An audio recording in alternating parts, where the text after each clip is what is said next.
Hey, what's up, mages? It's Val here, and I'm working on my 9.1 video guides for Frostmage, and a lot of this information is also going to be in those guides. But for months now, I have recommended to other Frostmages, if you're going to craft the Freezing Winds Legendary, you should craft it on the Helm slot. And so I've been able to share this with lots of mages so far in the Mage Discord, and you might have seen a Wowhead article that came out last night suggesting that people recraft this legendary on the hands slot. So, in the interest of time, like since 9.1 is coming out real soon, I wanted to make a quick video on this topic and briefly show you guys the new Domination Gem system that's coming in 9.1 and explain why I'm changing my recommendation to craft Freezing Winds on hands because of it. And hopefully this will give you guys enough information, enough of a primer, if you will, before 9.1 comes out, so you can make your own informed decision on how to gear your character. So let's do it. Now, a quick disclaimer about all of this, if I may. In 9.0, a lot of mythic rating focused players felt that the best way to gear up for mythic rating was to PvP, to get their great vault rewards every week. And in a nutshell, Blizzard didn't really like this. They want raid gear to unequivocally be the best choice for raiding. And so their answer to that in 9.1 is this Domination Gem system. But Domination Gems only work in the Maw.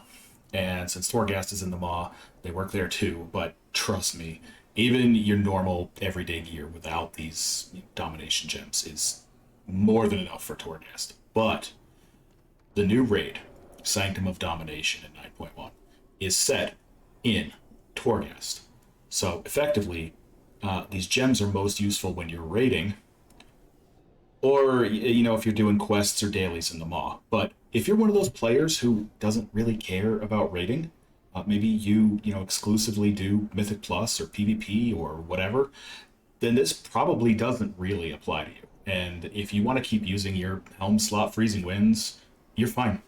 But if you raid at all, there's probably going to be a significant disparity between someone who has their 3 Dom Gems and someone who doesn't.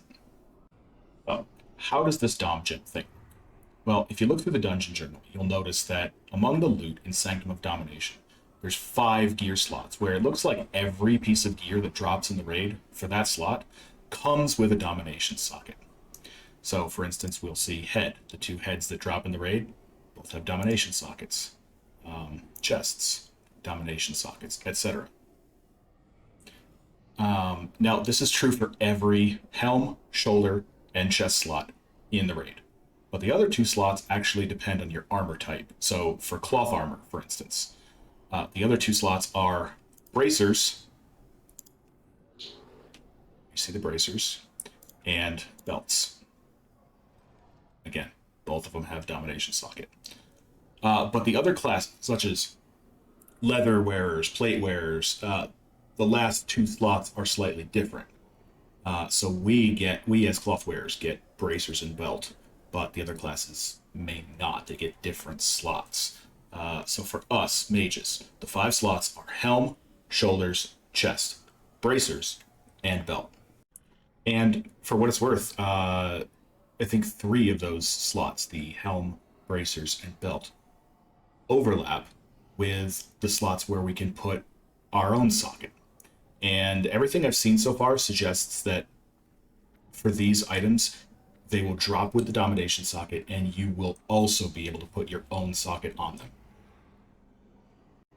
Now, fortunately, on the PTR, you've got this vendor where you can buy these items to test them out. So let's look at the Dom Gems here. So there's 3 Frost Gems, 3 Blood Gems, and 3 Unholy Gems. And if you equip 3 of any kind, you get a buff that's, again, only active in the Maw and Torghast and the new raid. But these gems are actually unique equipped. So, for instance, if you want the Unholy buff, you have to use one of each of these 3 Unholy Gems. You have to use one auth and one diz and one zed, for instance. And basically, as a DPS class, we're going to want to use the Unholy buff. But I will come back to that in just a second. So, because a few people in Mage Discord have asked if the Frost buff is any good for us. So, let's look at that real quick, and I'll explain why I don't think it'll work. So, the buff says that it stores 6% of damage from all of your crits. And then every 20 seconds, it unleashes that stored damage on your target. Now, on paper, this probably sounds awesome for Frost Mage, right? Because we crit a lot more than some other classes. And really, it should be good for us because of that. But this little bit right here is why I don't think it will be. So it says that it stores 6% of each crit, right? But up to a maximum of 180 per critical strike per spell. And the problem is that maximum per spell. So let's just do some real quick math here and just ballpark, like about how much damage a crit Ice Lance does without any buffs, right? And I'm just going to throw about like 7,000 on here. And 7,000 times 0.06 or 6% is 420 damage. So 6% of a Shattered Ice Lance should store about 420 damage towards this buff. But wait a sec. It only stores a maximum of 180 per spell, which actually comes out to maybe 2% or maybe a little more of your Ice Lance damage. So instead of 6%, it's really more like 2%-ish. And suddenly this bonus doesn't sound so good for us anymore. So let's say you get a great streak of procs and you get like 10 Ice Lances in 20 seconds.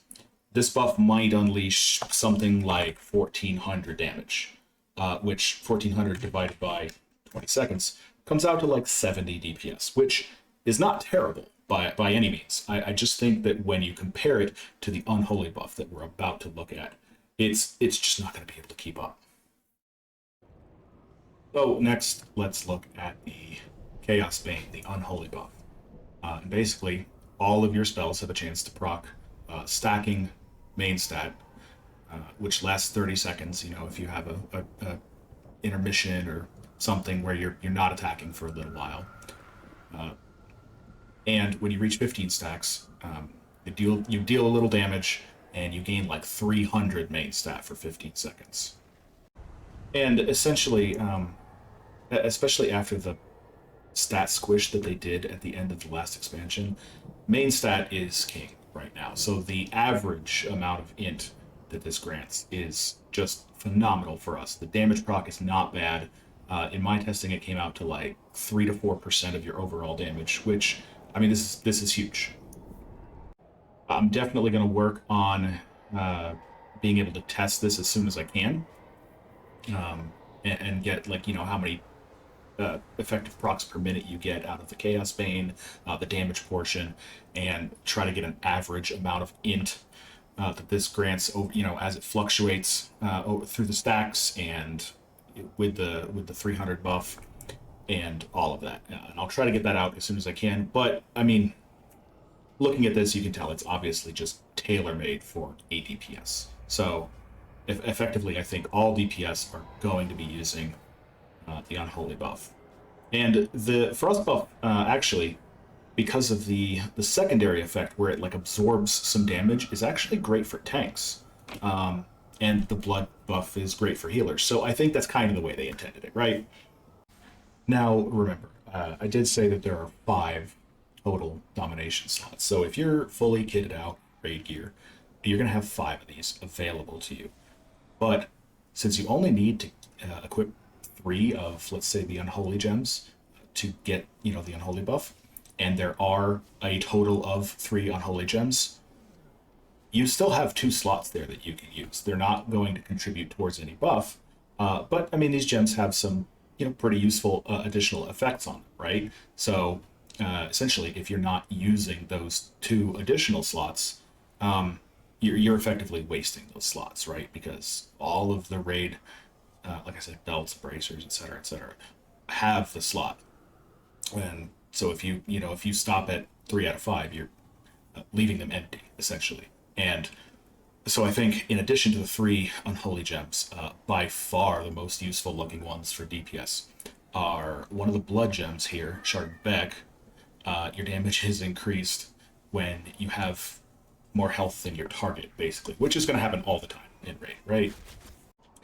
And then on any fight with any sort of ads that come out, this Shard of Core, your damage is increased for 20 seconds, which is a pretty good duration, after attacking a new enemy, basically. This is going to be really good for any fight with ads that periodically come out. The only time this is not going to be useful is a pure single target fight where you're fighting the exact same target, like Sludge Fist style. Or, in this raid, it's going to be Guardian of the First Ones, basically. That type of fight. This is not going to be that useful, and you might use... There's not really any other great, really great damage ones. So on a fight where there is no target switching, you might, depending on how easy it is to switch these out or carry around, another piece of gear, you might use one of the more utility-oriented ones, like gain some absorb or leech or whatever. But essentially, you want to use the 3 unholy gems, and then almost certainly Shard of Beck, and then either Shard of Core or one of the other ones, your choice. So hopefully, as you guys jump into this patch and start exploring all these systems, this, like I said, gives you kind of a primer on what you're looking for, right? What to prioritize. And so if you obtain any materials toward getting these, you at least have an idea of where you're headed, right?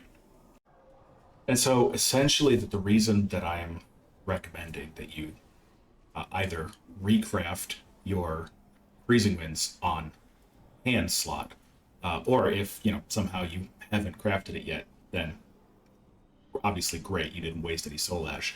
But I'm recommending that you now craft it on hands, because if you raid at all, you are almost certainly going to be using these domination slots. And unfortunately, the slots that Blizzard chose for this system overlap with something that they chose to do, months ago, earlier in development cycle. And I don't really know anything about their design process and whether this was forethought or what. For what it's worth, they are putting in a couple things to kind of alleviate this, right? So,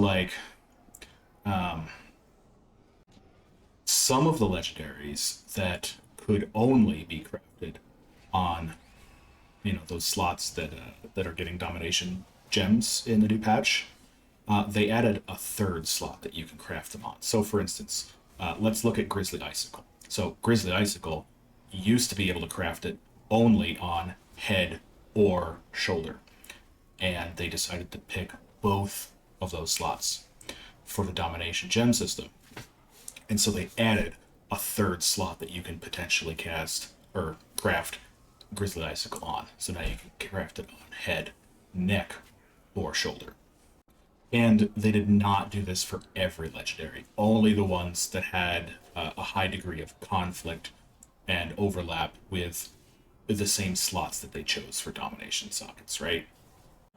So like Freezing Winds, they didn't give it a 3rd one because it has hands, and hands doesn't conflict with anything. Same thing with Slick Ice, Cold Front. Essentially, Grizzly Icicle is the only one that even got this treatment, but a lot of other legendaries for a lot of other specs and other classes got this similar treatment. So I know a lot of people are upset that saying that they want an ability to refund the soul ash they've spent and things like that. Unfortunately, I really don't think Blizzard is going to do that. Highly unlikely. I think their answer is essentially, we gave you a 3rd slot. Deal with it. And for what it's worth, Torghast in 9.1 will give you a lot more soul ash than it used to. For instance, right now, if you clear, I think, both wings at layer 8 each week, you get, I want to say it's about 1140 soul ash, 1140. Yeah, because it's 570 per wing. But you know, once you've unlocked all the new layers of the new layers of Torghast, layer 12 per wing drops 1,040, I think. So your first run through both wings in 9.1 on the max layer is going to give you like 2,080 soul ash, which is almost twice what you were getting for one run before. And I say one run because they're allowing you to essentially grind out soul ash. So I know everybody wants to do more Torghast, right? Not.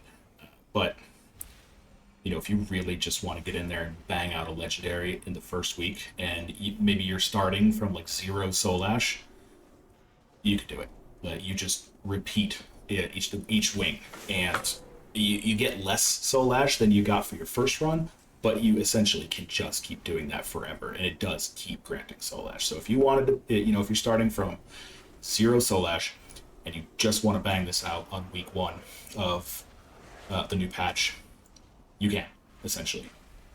And that's pretty much it, guys. I just wanted to get this information out there, so like I said, you guys can make an informed decision on how to approach gearing up your character and things that you want to prioritize in 9.1.